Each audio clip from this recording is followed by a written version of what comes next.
Hello friends, clients, and fellow financial advisors. My name is Ron Bullis, and I'm the CEO and co-founder of LifeWorks Advisors, and welcome to another episode of The Future of Advice.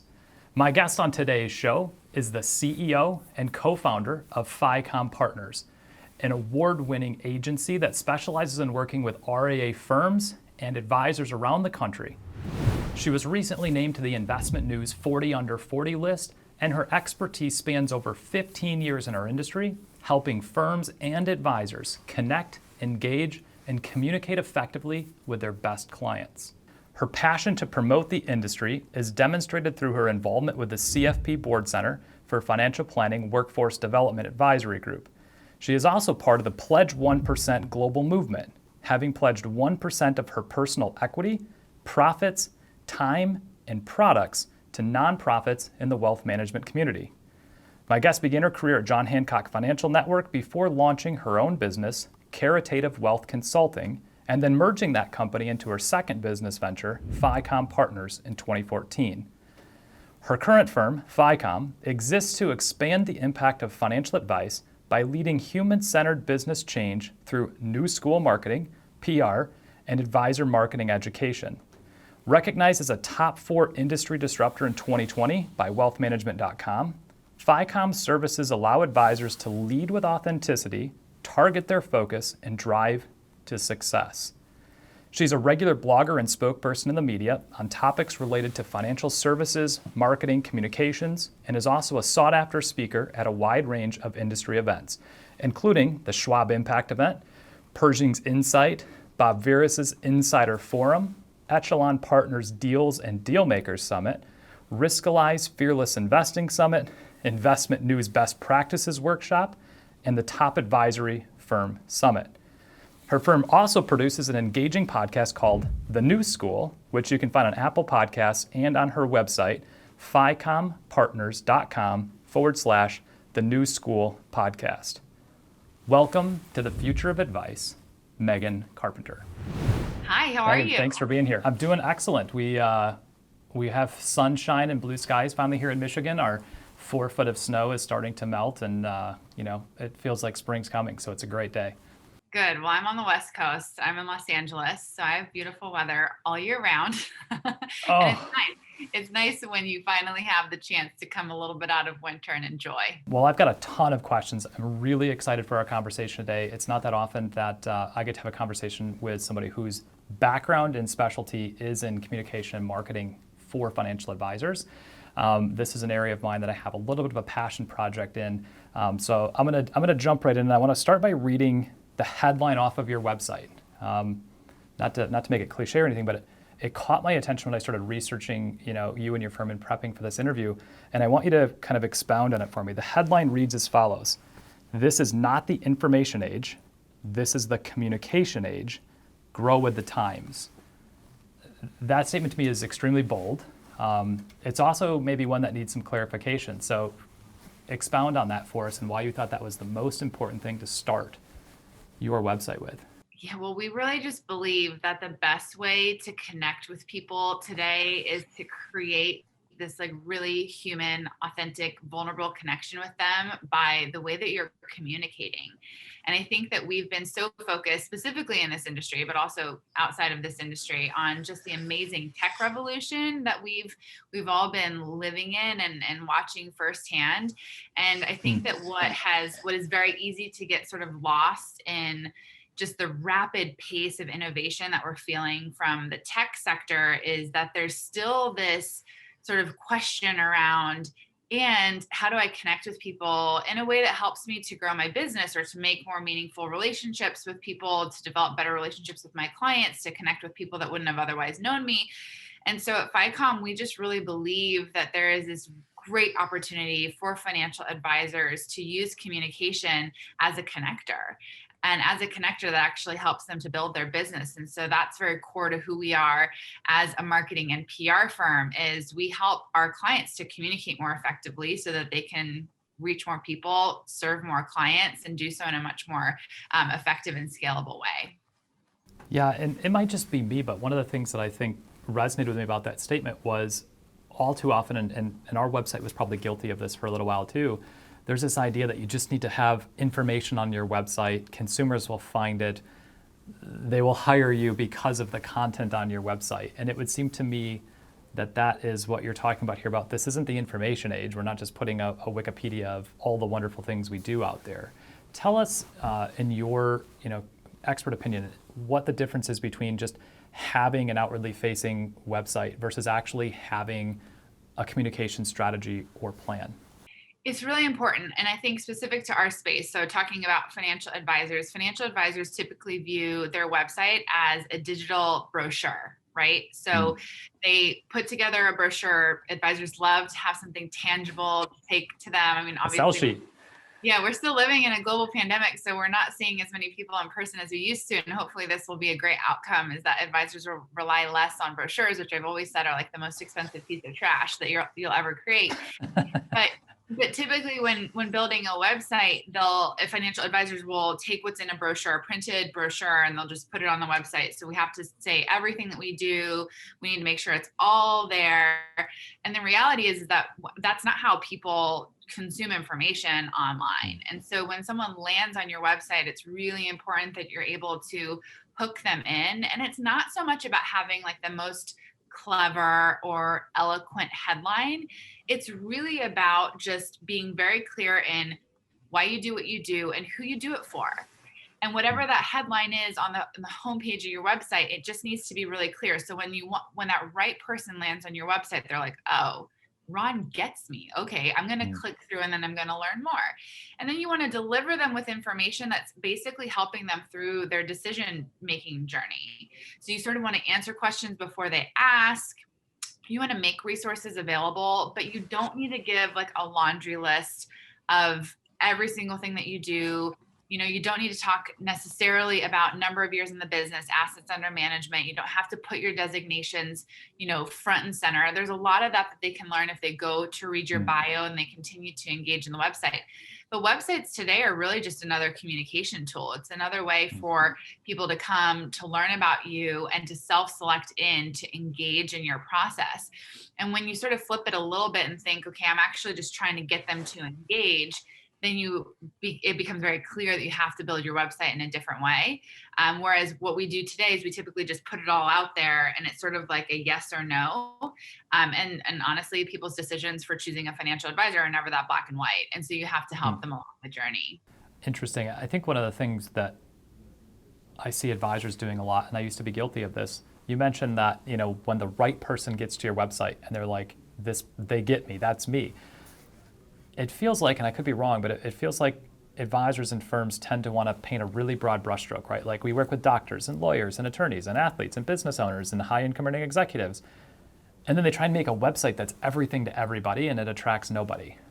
Exactly. Yeah. I mean, I say this a lot. If anyone's ever heard me at an event or, listen to me talk, it's very common for you to land on an advisor's website and they'll say something along the lines of, we provide comprehensive, holistic, fiduciary, financial planning and investment management for individuals, families, and businesses. And to your point, Ron, if you're saying that you do all things for all people, from a marketing perspective, that's effectively you saying that you do nothing for no one, because nobody can identify with that. And I think that that's just a really common hesitation that financial advisors have, which is I don't want to go so narrow that I alienate my client base or that I remove myself from the selection process of, someone I might want to work with that doesn't fit in my ideal target market. But what advisors need to remember about marketing, the purpose of marketing is to get in front of people that would otherwise have not known you. So it's about attracting attention and building relationships with people that wouldn't have met you through your family, through your friends, through your community, through your existing client base. And so your marketing efforts have to be super targeted. I mean, that's just like, we believe that the new school mindset for marketing is you got to be authentic and you have to be super targeted.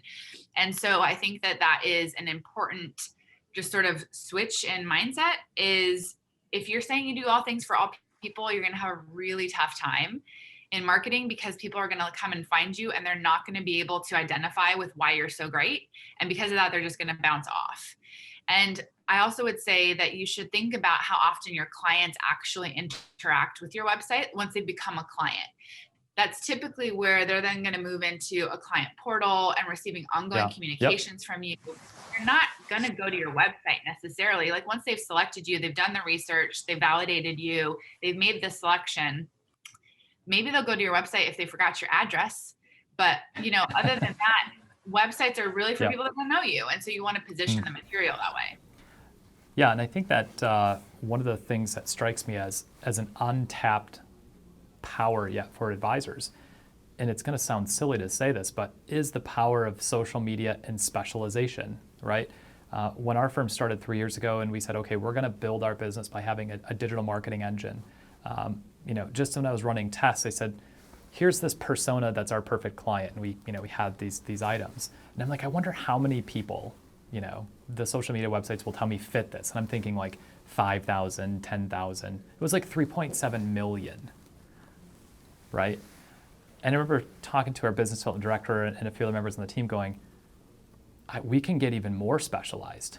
Like we can filter this down even more and maybe even more. And I feel like that's something that, maybe the advisor sitting inside of a large national firm that's got a very tight lid on what they can say has a harder time doing. But for RIAs that are maybe a little bit more free to create targets, I think this is still, Facebook and social media has been around for a long time, but this still feels to me, and I'd love your opinion on this, like this is still a target-rich environment and opportunity here. It's not like everybody has already done it successfully and now there's no more unique niches to be tapping into. Absolutely. And that's one of the greatest benefits of being part of the independent wealth management community is freedom of speech, and you can say what you want to say proudly because you have the ability to do so and you're not constrained by the mothership. I think that to your point on social media and the opportunity that exists, you're absolutely correct. There is no sense that it's all been done before. That we don't see that to be true, and it will not be true in the future. And I think that in the industry, target marketing has sort of developed a little bit of a bad rap because when I got started in the industry I got started as an intern in 2002 and full-time in 2004 is when I started as a marketing coordinator. And at that time, sort of the philosophy around target marketing was doctors, dentists, like a very specific type of profession. And the truth is that's not the only way to target your market. And if you have a clear affinity and connection to one of those types of groups, fantastic. But what a target market looks like for financial advisors today is much more based on psychographics than it is demographics. So it's, how does your, the target market that you serve the best, what keeps them up at night? What are some of their financial pain points? How do they make decisions? How do they do research? Who do they talk to when they're considering hiring a financial advisor? What do they want out of their life? Like, what are their goals and objectives? And so then you can start to paint a target demographic that's actually like quite clear and very specific to you as a financial advisor. And you don't have to worry about someone else targeting that same psychographic because your unique ability as a financial advisor typically lies in one of two areas or sometimes both. One is in your ability to create and maintain really great client relationships. And second is in a technical competency. A lot of times financial advisors have both. But your ability to create and maintain a unique relationship is something that you own and only you own because you're the only you. And so if you can have confidence in knowing that like I don't have to listen to the noise, I don't have to worry about anybody else out there because I'm the only me. And so I can serve these people better than anyone else. And so my marketing is going to be really focused there. That's where you're going to find the most success. And it just doesn't have to be that old school, I work with dentists and this is the best service model for dentists. Yeah, I've thought sometimes to myself, I've joked like that somebody could just say, I work with only people that own yachts, or I work with only people that are at my country club. And it might actually be more successful because it would shrink down the pool to a similar group. All right, I'm going to put a pin here a second because I want to walk back a little bit and I'm going to come back to this conversation because I think it's super helpful. I don't think our industry talks enough about some of the language people in the marketing and communication space. So you started talking about psychographics and stuff like that. I'm going to come back and dig a little bit deeper there, but take me back to pre-FiComm, right? So you were at a large national firm, right? Then you started your own Caritative Wealth strategies. What was the catalyst or what was that inflection point where you one day had the light bulb went off, the entrepreneurial seizure, whatever it was, and you're like, I'm going to go start a firm for advisors. Tell us a little bit about that. Yeah, a few things. One is I grew up in the insurance broker-dealer world, and I met fantastic people. It was an incredible opportunity for my career. I learned so much and was just given a lot of autonomy and freedom to develop sort of my marketing philosophy. And I'm grateful for that time. And I wanted to get out of the insurance broker-dealer world. It was too many end of year selling variable annuities to get to the conference because I really want to go to Puerto Rico. But it became a little bit difficult for me to be a part of that. And so one of those decision-making, processes for me was I really wanted to be part of the RIA space. So the insurance broker-dealer that I worked for allowed hybrid RIAs, and I happened to work for the first two RIAs on their hybrid platform. And it became crystal clear to me. I really, really aligned with that philosophy. And so that was one thing. I didn't see a path for myself to becoming a general agent. And then the second thing was I went through a pretty significant illness when I was 28, 29 years old that really just caused me to reflect on what am I doing and where am I spending my time? And, it was one of the most positive experiences of my life, as well as one of the most challenging experiences of my life. But what it really forced me to do was it gave me this great opportunity to sort of step outside of myself and say, are you completely fulfilled? And the answer was no. And so I was 29 years old and I decided to start my own, company. And I felt like there was this huge gap that existed in the RIA world for bringing really, thoughtful, strategic, intentional, and experienced marketing consultation to financial advisors that were looking for help growing their business. So I started my own company. And then a year later, I met my former business partner who had started FiComm Partners in the same year. We merged our businesses. And then about 2 years ago, I bought him out of the business and continue to lead and run FiComm today. Yeah, and tell us a little about your team, because checking out your website and looking at their backgrounds, there's definitely some interesting skill sets and diversity there. Just real quick, tell our listeners and those watching about your team. Yeah, so the commonality that you'll find across FiComm is that our commitment to the independent wealth management space runs really deep. So on the leadership team, you've got people who've worked at Fidelity, Pershing Advisor Solutions, TD Ameritrade, United Capital, which is now Goldman Sachs.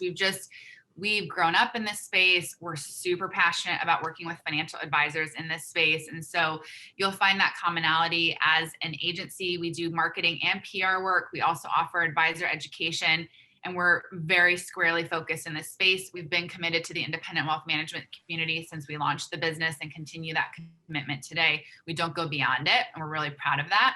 And then I would also say that we've just got really amazing diverse professionals that bring technical skills that are complementary to one another. So whether it's, we've got sort of like a digital marketing ninja, we've got someone who's really great on sort of the business consulting and strategy, we've got crisis communications, public relations, and everything in between. But, our ability to help our clients to craft a strategy that's unique to their business and then also execute against that strategy and or teach them how to execute against that strategy is core to who we are as a business. And you'll find that across the disciplines that the professionals at FiComm bring to the work we do. Yeah, no, it's awesome. I checked out your podcast, The New School. For those of my viewers, I'll give the references to it in our footnotes at the end and mention it again. And some of the conversations were fantastic. So great job on launching that. Okay, I promised that we'd kind of come back to a word you said, psychographics. Again, it's not something that I hear talked about at industry conferences, right? I go to an industry conference oftentimes, and there's lots of things about taxes or client experience or technology. It seems to me, and I could be wrong here, that one of the biggest challenges facing our industry is that this kind of sea of sameness or this homogeneity of like every firm, and you kind of mentioned a few words, right? Like, well, we do holistic planning, we care for you, we're fiduciaries, we're independent. And I think to myself, like, that's like saying the window opens, right? Like everybody, like I go to a window and I expect it to like open, right? Talk to us a little bit about how, from your perspective, when you're being engaged by firms and when you're looking around the industry and speaking at conferences and doing research, what's your perspective on this? Do you see this as being one of the challenges that our industry faces right now? Absolutely. I think it's one of the greatest challenges as well as opportunities. And I know that we'll get to, looking ahead a little bit further in this conversation and what some of the trends are potentially. But I do think that we are in a moment in time where there's such a great opportunity for advisors to really stand above the noise, stand out from the crowd, and just be really proud and excited to be confidently themselves and to not worry about having to feel like, sound like, look like everybody else. And, that's one of the things. I'm very proud of the New School podcast because I feel like the conversations that we're having are really important to be having at this moment in time. But we've had these incredible guests that are just doing things so differently and so uniquely and so like them. And they're so grounded in that and they're so confident in that. And I feel like these are the conversations that we need to bring out, because I can sit here all day and I can tell you, you got to be real and you got to be human and you got to be authentic. And the truth is like, it's hard. I have two small kids at home. I have a 4-year-old and a 1-year-old. And there's a book that I read to my daughter who's 1, and it's a book about, I think it's called, it's by Nancy Tillman. I'll have to think of the title, but it talks about how you have to learn about all of your bells and whistles, and that it's not always easy to know exactly what your bells and whistles are, and that it can be really easy to be distracted by someone else's bells and whistles. But it's all just about like learning about yourself, and it's a never-ending process. And I think that that's something that as marketers, we often like forsake the industry, because we sit up here and we talk about authenticity and vulnerability, but we don't demonstrate what that actually looks like and what that feels like. And we don't actually give people the space to step into, to be really empowered to be themselves. And so I think to your point about how, the sea of sameness, yes, it's an issue, but then how do you as a financial advisor not be plagued by that issue? You really need support. You need a community around you that holds you up. You need people who are going to push you a little bit and challenge you a little bit.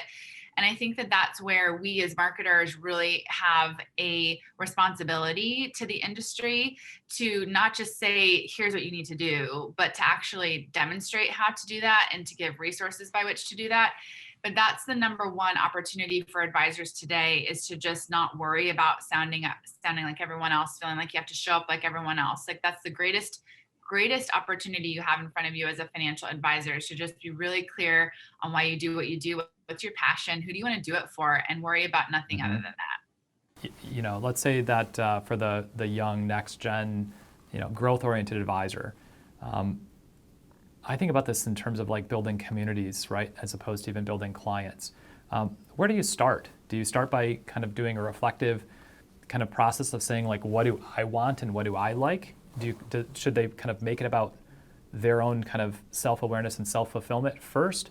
Or do you start maybe in what might come out of a marketing textbook or something about like finding a problem in the industry and then trying to build a product to solve the problem and then marketing that? Is there a right or a wrong, or is there, where would you tell us to start? Well, I don't believe in absolutes. I mean, I just don't believe that there's ever a right or wrong. There's always just a what's right for you. And I think that that's another area that marketing professionals often just do our industry a disservice, is in saying it's got to be this way or this way. You have to be on social media. You have to be doing video. You have to be doing events. Like, no, you don't. You have to be doing what's right for your business, period. And what's right for your business is not necessarily going to be right for every single business. And so I think that, from a perspective of how we start, I mean, this is just, it's our process. It's what we believe in, and it's what works for our clients, not necessarily what works for everybody. But our process really starts on that question of why. Why do you do what you do? And it sounds like a really simple question, but it's actually very difficult to answer. So I'll give you an example. If we're meeting with a financial advisor for the first time, and we're taking them through this process, and we'll ask them, why do you do what you want to do?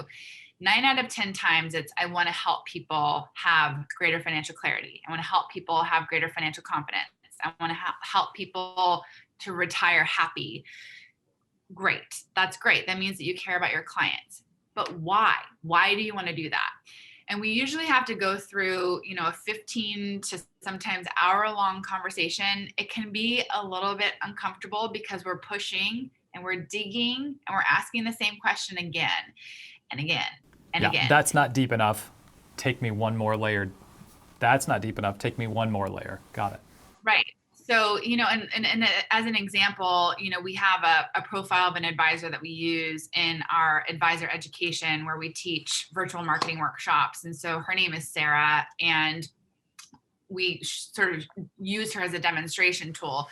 Well, so come to find out, Sarah's why is very, very related to the fact that her mother was divorced at a young age and found herself not working and completely unaware of how to handle her own personal finances. And so Sarah saw her dad in a certain light of having, from her perspective, sort of everything figured out, and from her mom's perspective, sort of lost and wandering and afraid and lonely. And so that shaped sort of subconsciously Sarah's approach to managing her own finances. And then when it came time to select a career and choosing to become a financial advisor, that sort of underlying story that she had, that she brought to work every day, was driving everything that she was doing. So now that we know Sarah's why, her why was, I don't want women to go through what my mom went through. So I want to take them from that. I'm scared, I'm lonely, I'm feeling like I don't have even the right questions to ask, nonetheless the right answer. She wants to take her clients from that feeling to a feeling of, I am confident in my ability to make my own financial decisions. And so it's in that, change from this to this that she's really able to deliver value that's like so far beyond a financial plan or, an investment allocation. It really cuts into helping people, to women specifically in Sarah's case, to like fundamentally change their lives for the better. But it wasn't until we had that specific story, because she could have even told us, I really want to work with divorcees, but that still doesn't help us. Yeah. Why divorcees? Yeah. Right. And so everybody has a story. Like everybody has an underlying story of why they do what they do. I do what I do. So I am the owner and CEO of a financial services communications firm, but I do what I do to create fulfillment. So for me, it's about my own personal fulfillment, but it's about creating fulfillment for our clients. And that fulfillment is generated in that sort of giving them that sense of purpose and relating that back to their marketing in a way that drives actual business growth. And maybe what I'm even more proud of is that I can create fulfillment for my team by creating a work environment. We have mostly women that work with us, a lot of working moms. I can create fulfillment for them by giving them a work environment that's very supportive, that's incredibly flexible, and that they're surrounded by people who are similar to them, so that when they have to, like at the, randomly at 10 o'clock in the morning, they have a full day of schedule, and then they get that call from the nurse at school and they have to be gone, they have no guilt. They are fully supported at FiComm, because we've all been there. We've all done it. Got it. So I do this to create fulfillment. That has nothing to do with financial services communication, but that's my why. And so everything that I build at FiComm is to support that why. And it's a trickle down effect. And so you do have to get really specific. You sort of have to look inward before you can look outward. And again, that's our philosophy. No, I think that one, it resonates with me. I had a couple of life events that happened to me right before we started LifeWorks, and I won't share them here, but they really were eye-awakening. They woke me up, they opened my eyes, so to speak. And I remember one of the things that I thought was, if this is what I'm gonna do for my last day of life, is like, this is what I really want to spend today doing. I know Steve Jobs has a famous, commencement speech from Stanford, I think it was like 2007, where he talked about how every day he used to get up and, answer one simple question, which is, if today is the last day of my life, is what I'm about to do, how I want to spend it. And if the answer was no for long enough, he would change. Would you recommend to those of us that are running firms and or advisors inside of either, independent firms or national firms, to craft that personal story and then lead with that? Again, I mean, I think that it's definitely our personal philosophy, and we've seen the power that can be, felt through leading with that personal story, that personal why. It's just the greatest way to make a connection. But I'll also tell you, Ron, that there are going to be some advisors that doesn't align with their beliefs or philosophy at all. And Sure. they might be listening to me right now and thinking like, she is very woo woo. And like, I do not identify with that at all. And like, Yeah. that's okay too. Do you know what I mean? Like Sure. there's a Yeah. process for everybody. Yeah, they heard you say there's no absolutes, and their math brain was going, yes, there is. There absolutely is. Like, I can calculate a rate of return. It's absolute. Like, my taxes are, yeah, yeah, yeah. Yes, Yeah. but in marketing, there are no absolutes. And so, I would say that like my belief is that yes, that's the best way. It's the most fulfilling way. I've seen the success, and the success is not, it's found in a lot of different ways. So like you could have success in saying, well, I really want to run a business that looks like this. And it's very like maybe my lifestyle needs to change, and I'm working too many hours, or the stress is getting to me, or I don't have any relationship with my children because I'm working so hard. And so I need to shift my business from this to this. Marketing can help with that. Marketing can help you to be really focused and really efficient and really fulfilled. And so that's where I think, our sort of new school mindset, which is all about vulnerability and authenticity and targeting your focus for success, like I've seen it work.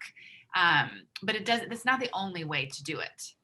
Well, yeah, you just said something to her too that I think is probably a prerequisite to all of this, which is the advisor or the owner of the firm has to have a really clear vision, right? You can't market to bring in clients or to grow your business if you don't know where you're going.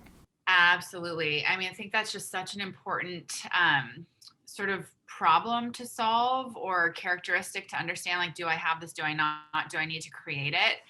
And I'll tell you, I mean, we've worked with hundreds of advisors and firms since we started the business, and it's very, very difficult for us to come in and to provide value when there is misalignment in vision or no vision whatsoever.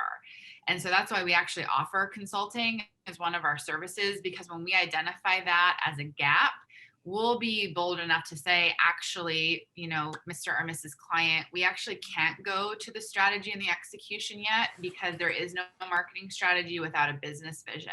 Mm. And so I do a lot of the consulting work because I'm a business owner myself. And so I can help to sort of shape that, ask the right questions, but that absolutely is sort of a fundamental need, is to know your core values, your vision, where the business is going. Marketing is not going to solve those business deficiencies. So it's important to tackle the fundamentals before you do anything, before you make decisions about technology, before you invest in marketing, before you think about building out a client service model or hiring additional staff. Like, you need to be very clear on why you're in business, where you're going, what the vision is. You need to have like a North Star, so that all of those other decisions can support you moving as quickly, efficiently, and successfully as possible toward the North Star. Yeah, I mean, one, I couldn't agree with you more. I think that in the absence of vision, it's hard to reorient, especially when you have a year like 2020. I mean, we're still, dealing with the pandemic kind of hopefully on the back end of it here. But I mean, when life gets turned upside down, if you don't have a really clear picture of where you're going, it's really hard to rally the troops, so to speak, and even yourself back to that. So the most recent TD Ameritrade FA Insight study, and I know Schwab does a big study every year as well. I read through that multiple times, and one of the things that just absolutely jumped out at me, and I want to just read you a quote from it. It really blew my mind when I read it. So, several thousand firms, I can't remember exactly how many responded to the study. I know my firm was part of it too. One of the things that jumped out at me was the lack of investment and spending by firms on, let's say, business development and growth. Here's one of their quotes. Just 47% of firms indicated that they had a marketing plan in place. So like already less than half even said they had a marketing plan. A result almost identical to 2018, so even a couple years back. So nothing's changed in the last couple years. But of these firms, only 23% reported that their marketing plan was effective in generating new business opportunities. Does that shock you as well, or is this part of why you also started your business, because you have you know, a wide open, landscape ahead of you of people like me that need your help. It doesn't shock me, only because of the number of years that I've been in the industry. And, my experience has been that I often find myself sort of passionately standing in front of people and almost like begging them to care about marketing. And I will say that even though those numbers, which thank you for sharing those with me in advance, haven't changed much since 2018, sort of, anecdotally, I do see and I am experiencing a lot of positive momentum for the good of marketing in this space. And I think we're just going to continue to see that. It doesn't shock me. And I don't actually think that it's entirely the advisor's responsibility. I mean, I think as an industry, we've just done like a huge disservice in how we've helped advisors to grow their business. And we as an industry have really placed a lot of pretty hardcore bets on like a few specific things. If you think back to some of the key themes that you've heard talked about amongst the industry, like there's been so much talk about M&A, because M&A is hot and everyone's doing mergers and acquisitions. You hear a lot of talk about the next gen advisor. You hear a lot of talk about the client experience and client service models. And then you've got, if you think about the number one place that people go to for this type of advice, and actually that'd be a good question. Like, what would you think if you're a financial advisor that's a smaller advisor that's out there running their own practice and you have a question about where to go, like, what do I do with my business? Who would you go ask?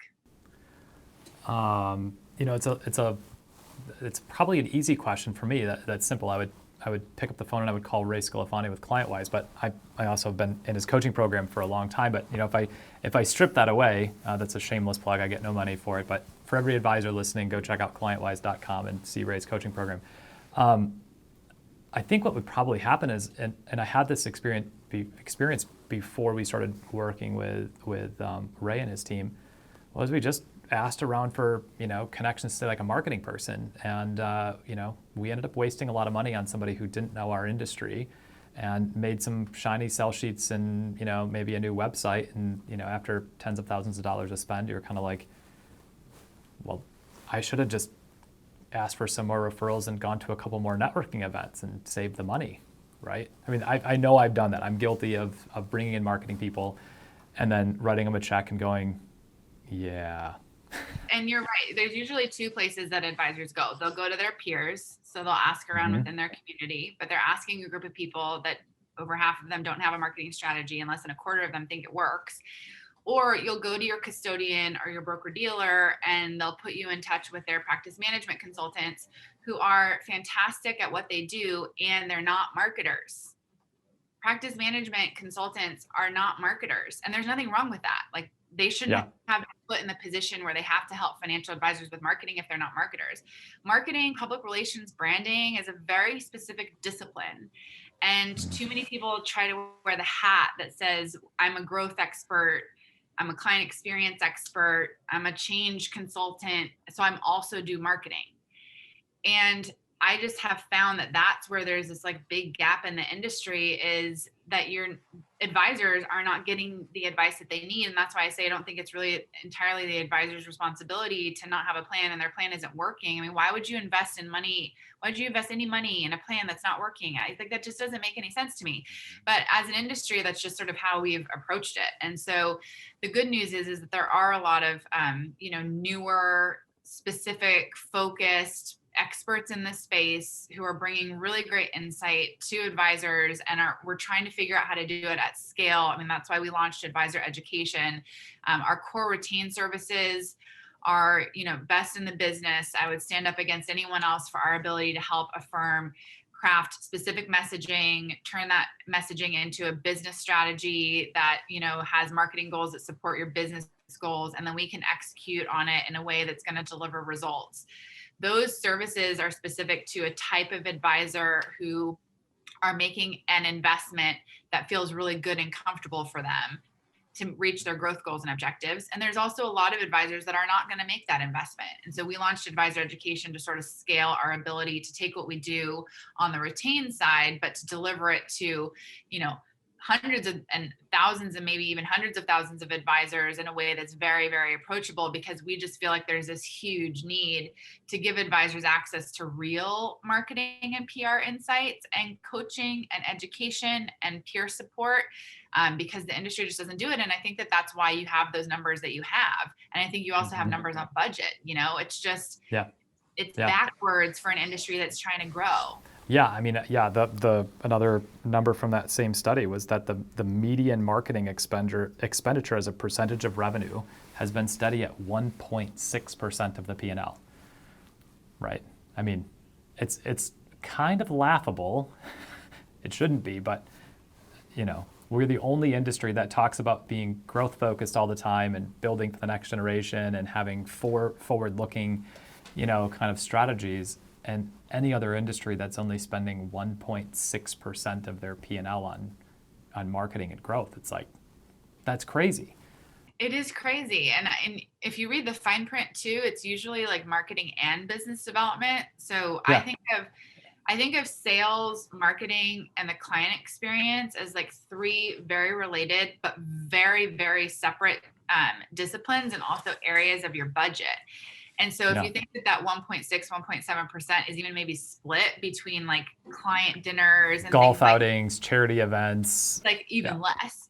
And if you look outside the industry on average, the Gartner annual CMO study shows it is actually 11%. Companies spend 11% of top line revenue specifically to marketing. So we are like woefully behind. But to the earlier statistic with, less than half of the firms having a strategy and less than a quarter or around a quarter thinking that it doesn't work, it doesn't surprise you, right? Because why would you invest in something that you don't think is going to work?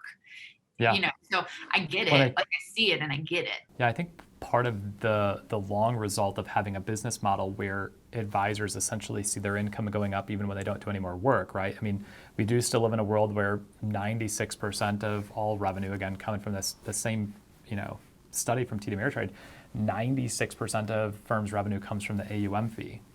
And the beauty of that model is it's scalable, but when the market goes up 33%, like 2019, and you didn't do any more work necessarily, and you have a pay raise of that significance, I think it maybe breeds a little bit of, I might as well poke the bear, I think it breeds a little bit of a lax and lazy business owner mindset, right? Because then it just becomes more about, mowing my own lawn in the backyard as opposed to like, how can I go find, additional clients and bring them in? And it seems like that's the M&A space maybe too, right? Is that the larger firms can look out there and say dollar for dollar, I can go buy a known entity, right? And here's my 6, 7, 8 year payoff or whatever, money's cheap. Or I can go spend X hundreds of thousands of dollars on marketing, and the last time so and so did that, they lost, nothing happened, right? So they just don't. Right. I mean, I think the important takeaway is that it doesn't have to cost you hundreds of thousands of dollars. Like there's so much that you can do, even if you're looking at that 2% budget, which I would encourage people to look at closer to 5, like at a minimum. But even if you're just looking at that 2% budget, you can make magic happen. You just have to be very strategic in how you're doing it. And you have to be super closely aligned to business goals and objectives. And I think that that's where there's also just a really big disconnect is an advisor will say, well, I need to do a rebrand. I need a new website, and I haven't done this in 20 years and it's just old and it's stale. And rebrands cost money. And so a lot of advisors feel like before they do anything, they have to do a rebrand. And I often say, well, let's really look at it. And can we just do a facelift instead of a rebrand? Because can we make sure that all of your, digital properties are working together and everything's connected? And of course you need the message to be good. We started there when we were talking about FiComm's website. There are some things that have to be done, but it doesn't have to be this huge investment. And so I always say, like, you have to be super clear on your business goals. And so if your business goals are, if you've been able to narrow them down enough to where is every new dollar, net new asset dollar coming from? And what do I need to do to get that net new asset dollar in the door? Is it coming from existing clients, whether it's increased wallet share? Is it coming from existing clients through referrals? Or is it coming from prospects that don't know you? Any of those three things, just as an example, are going to have different marketing drivers. And so it's about understanding, why am I spending this? What is my desired outcome? And making sure that the two are connected. And if you can't make that connection, I would argue that you shouldn't spend the money. I would argue that you just wait until you're able to make that clear connection. And then if you do have budget and you're just at a point in the development of your business where you're like, no, I need to turbocharge my growth. I really want to be aggressive. So over the last couple of years, net of market, I've grown this percentage and I want to triple it. And I'm willing to invest this amount. Then just make sure that you're working with a team of professionals that can help you to make the most of that money, because it's difficult. And I will tell you, as a marketer, marketing is basically like one big giant experiment, and you have to keep testing and listening and learning and iterating. Yeah. And so, working with a team of professionals and having access to those types of professionals that can help you make the most of that budget is also going to be really critical. Yeah, and I think, you mentioned this before, it doesn't have to be expensive. I know some colleagues, advisors in the space that, they started doing, really thoughtful messaging on LinkedIn, like direct outreach. And, they're bringing in a client a week right now just based off of efforts. And it was really more about having the right message and then figuring out who's the right person that I actually need to go after. And they're, tremendous success on a shoestring budget, right? In fact, they're, some of them are doing so well, I've kind of jokingly said, like, maybe we should be doing more of that, right? So I think the misnomer too, that you have to have this like this 40-page marketing plan document. Let's maybe talk a little bit about this. Talk to me and those listening, like what does it mean to have a marketing plan, right? Because maybe like a strategic plan document or a financial plan document, maybe for those of us that aren't in the marketing and communication space, branding space, when we hear that, we're thinking like a 3-ring binder full of everything already figured out. What's a definition of like an effective marketing plan or a workable marketing plan? You can have a 1-page workable marketing plan. It does not have to be a binder full of information and ideas. Oftentimes those can just be wasted because you can't actually execute on it. So fundamentally what you want to have, and this will go back to what I talked about earlier, but you want to have like as part of core to everything that you do, why do I do what I do and who do I do it for? Because that's your vision and that's your target market. But those can be 2 sentences. And then you want to have a very clear definition, bullet points of what are my business goals and objectives. So is it revenue growth? Is it asset growth? Is it inorganic growth? But get really specific. So if it's asset growth, where is that asset growth coming from? If it's an increase in financial planning revenue, where is that revenue coming from? Existing client centers of influence, new prospects. So just getting really clear on those business goals and objectives. I would encourage you to have no more than 3 to 5, because at some point it just becomes impossible to prioritize. Too many. Yep. Prioritize your top 3, maybe top 5. And then the rest, so let's say that's the top third of 1 page. The rest of the document, the 1 page, can just be about how am I going to reach those business goals and objectives? What are the things that I'm going to focus on that I know I can execute on in my business tomorrow? I don't have to spend a lot of time like getting set up and ready to go, but what can I start doing? Where you're going to start getting extended, and like, don't get me wrong, we do very in-depth strategic communication plans for some of our clients. And where it gets extended is in what we would call like an editorial calendar.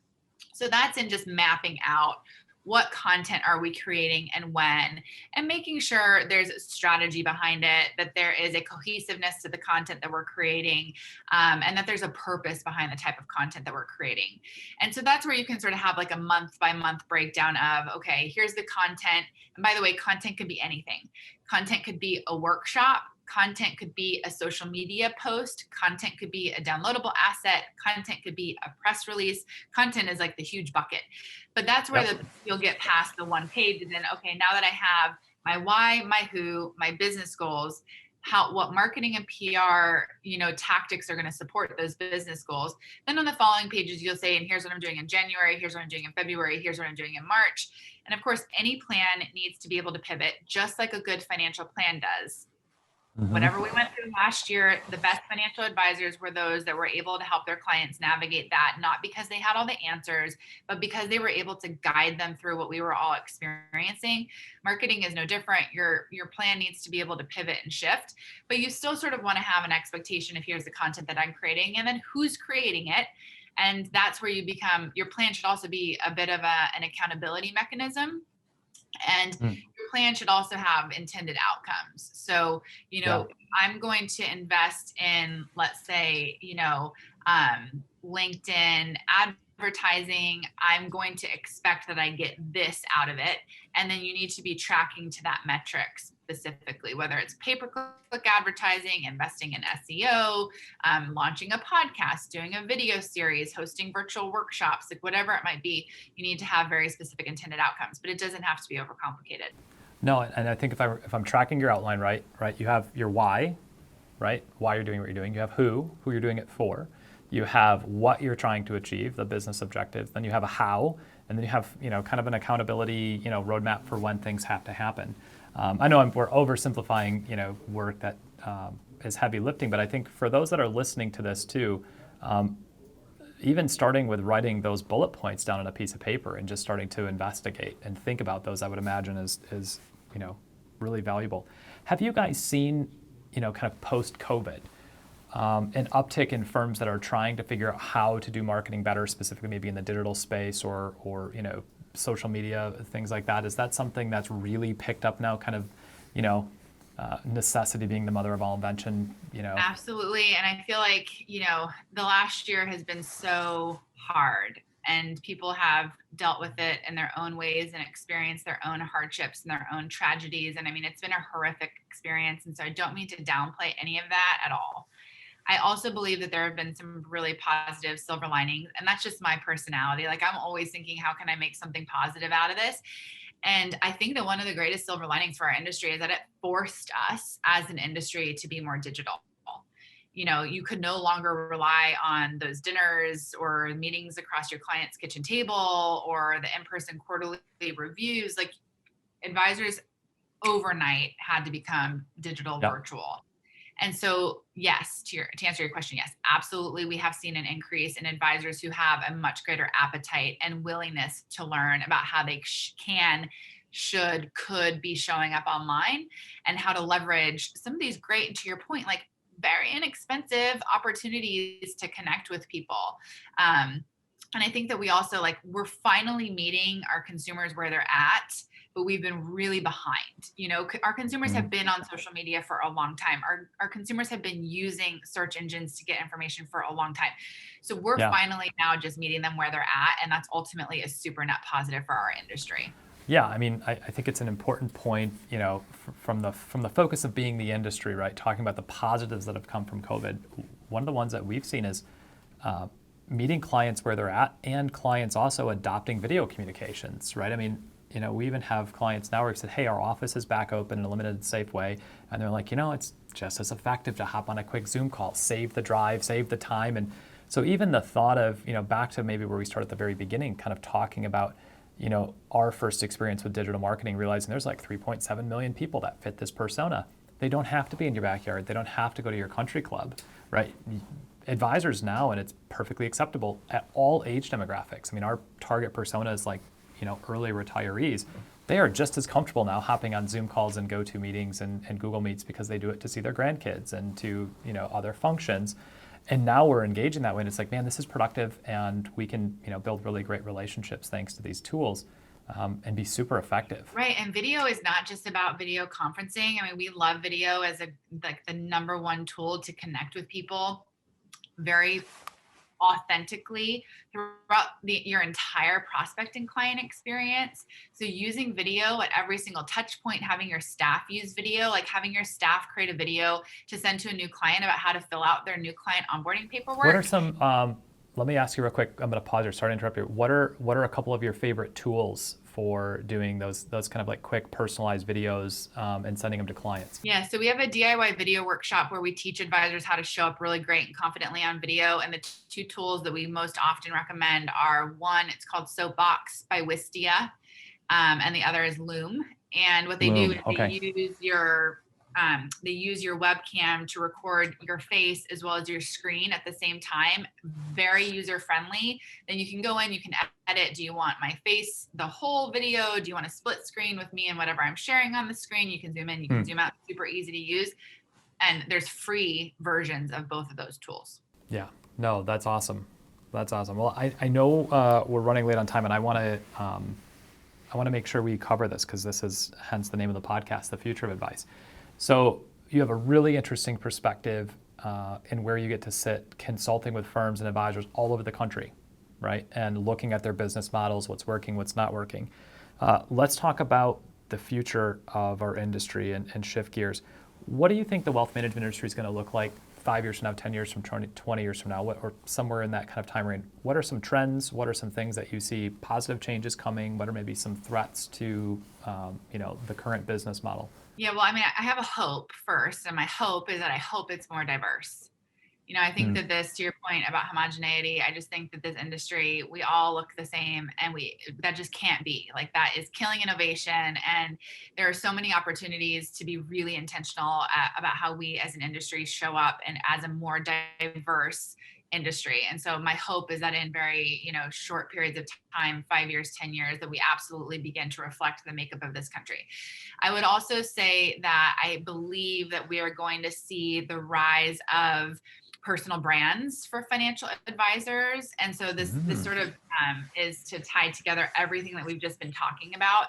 But I think that there is a really big opportunity for financial advisors to be able to rise above the noise, stand out from the crowd by creating their own personal brands, even if they're part of a national corporation or potentially like a regional RIA firm.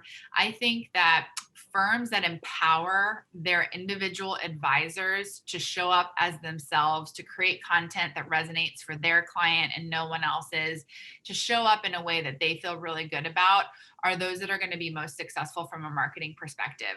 My friend Danny Fava, who works at Envestnet, she published the 4 social megatrends that she sees coming, and she calls it the age of the creator. And I couldn't agree more. I think that advisors in 5 years' time will be creating more content and distributing that content digitally than what we're currently seeing today, and doing so in ways that are really powerful. I think recently we've seen some sort of very interesting examples of this with what happened on Reddit, with GameStop, with what you see happening on TikTok, which the personal finance hashtag is one of their most popular hashtags, but it's not being delivered by financial advisors. It's being delivered by influencers that actually have nothing, they just don't have the background. And so there are people doing it. And so it's going to be about those financial advisors that figure it out. So I think it's sort of going to be the rise of advisors creating content, whether or not they own their own business or they're part of a huge field force. I think that that's something that we're really going to see. I also think that specific to the independent RIA community, we will start to see national brands become household names in the same way that you see that right now with, some of the larger wirehouses that, have that really strong brand recognition. I think that we will start to see, based on what's happening today, the rise of national independent RIA brands that have brand equity that is competing with the likes of, the Merrill Lynch's and the Morgan Stanley's. Yeah, I think that's a really. I hope for that same thing. Actually, your wish list is in similar to mine. I want to make sure I catch the reference for our viewers and listeners. You referenced a friend of yours at Envestnet that wrote about the four trends. Can you tell us what the title of that? Yeah, her name is Danny Fava. But if you just go to Envestnet.com. and you select resources, I think it's in their main navigation bar. You can go down to resources, and it's called the 4 social megatrends. Awesome. We'll find it and post it in our notes. I think this. I think the idea of this creating personal brands goes back to the comment I made about having communities and tribes and individual advisors being very niche.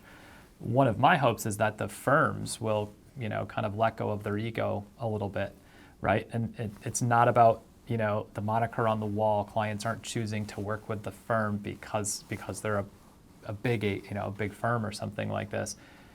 But I think the fear that maybe is residing inside of the ego from some of the largest firms and maybe even large regional RIAs is that if individual advisors get too good at their own personal brand, especially now that it's I'm not going to say it's easy. That's a misnomer. There's still a lot of work in setting up your own RIA. But maybe relative to 10 years ago or 20 years ago, like building an RIA now today is much easier than it used to be. And so I see this kind of pervasive trend in the industry being that firms are trying to figure out how to tie advisors down, so to speak, and make them reliant on their brand and make them reliant on their tools. And that's still kind of driving this idea of, well, you go to market as XYZ company. You don't go to market with your own personal brand and unique story and very differentiated message. And I don't know if we want to call that ego. I don't know, maybe I'm poking the industry a little hard here, but that seems to me to be like, well, we're, pick a big firm, right? I used to get that at my last firm, right? It was like, well, why would you want to personally brand yourself? We're XYZ. Nobody knows who you are. And it's like, yeah, but I have got a story to tell and a community of people that are interested in it. Yeah, we help firms solve this challenge all the time. It is a little bit ego, it's a little bit fear, it's a little bit of ignorance, but I think that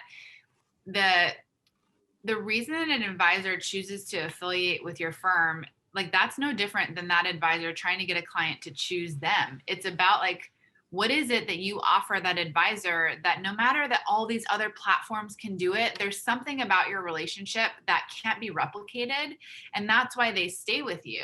And so the ability for a firm to overcome that fear is just to have confidence in what they deliver, why they deliver it, and who they deliver it to.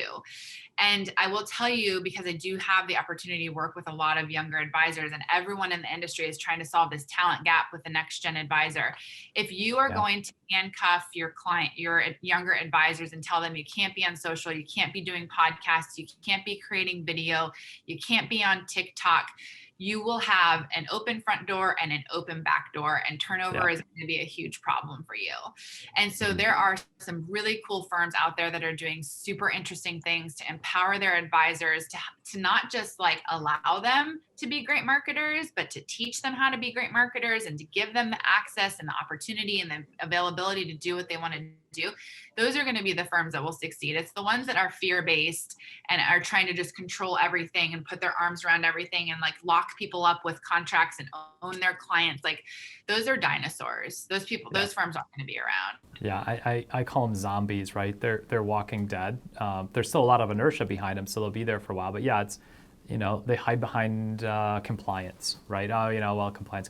It's like, look, you can do Instagram and Facebook and TikTok and text with your clients. There are software companies that already solved like archiving all of that and searching it in real time. And so that stuff's solved. So I've looked at it and said, is it really truly compliance and regulatory issues, or is it something else? And I think it's probably more to the fear, the ego, if our advisors get too good at running independent of us and their brand is worth more than our brand, then we can't control them. We can't, and that's one of the things I see.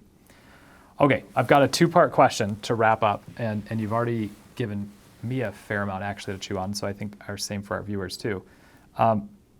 Two-part question for you, okay? If you could give one piece of advice or share one message with ambitious, hungry, growth-oriented next-gen advisors, what would it be? Just one piece of advice would be to get really centered on why you're doing what you're doing and to have nothing but confidence in that. And don't worry about looking like everyone else, sounding like everyone else, showing up like everyone else. Just stay really clear on your why. And if you can do that, you will be successful. That's awesome. All right, second part of the question. What advice would you give to the firms and the leaders of firms as they're trying to build, winning teams and grow the value of their company?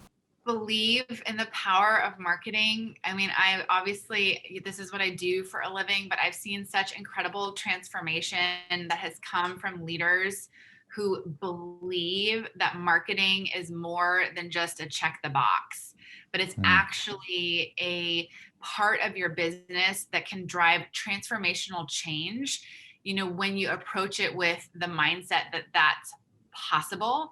And to just sort of reiterate what we were just talking about, have that belief and allow the advisors that are part of your firm to have that belief too, because you have to be working in tandem. You can't be controlling, you can't be constricting, you have to be sort of allowing and empowering your advisors. You can have the same brand. I'm not saying that you have to let every single individual advisor brand differently, but just allow them to show up in ways that they feel really good about, because that's where they're going to find the most success. Yeah, that's awesome.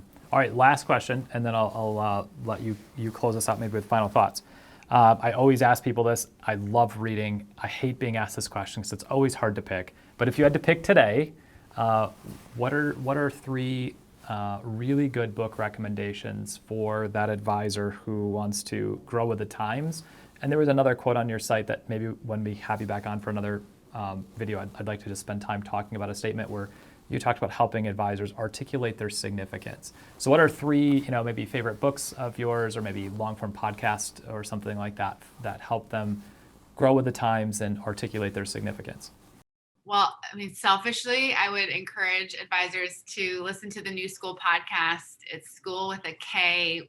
It's our opportunity to demonstrate everything that I've just been spending this time talking with you about, Ron. So I would start there. I'm also a huge podcast fan. So I love how I built that podcast with Guy Raz. I think for entrepreneurial innovation stories to just like spur outside of the industry thinking about how entrepreneurs have solved like really simple or really complex problems. It's my favorite podcast. I listen to it every time there's a new episode that comes out. And then I think for a book, I mean, I just read this, it's actually on my nightstand, but Netflix and the Culture of Reinvention.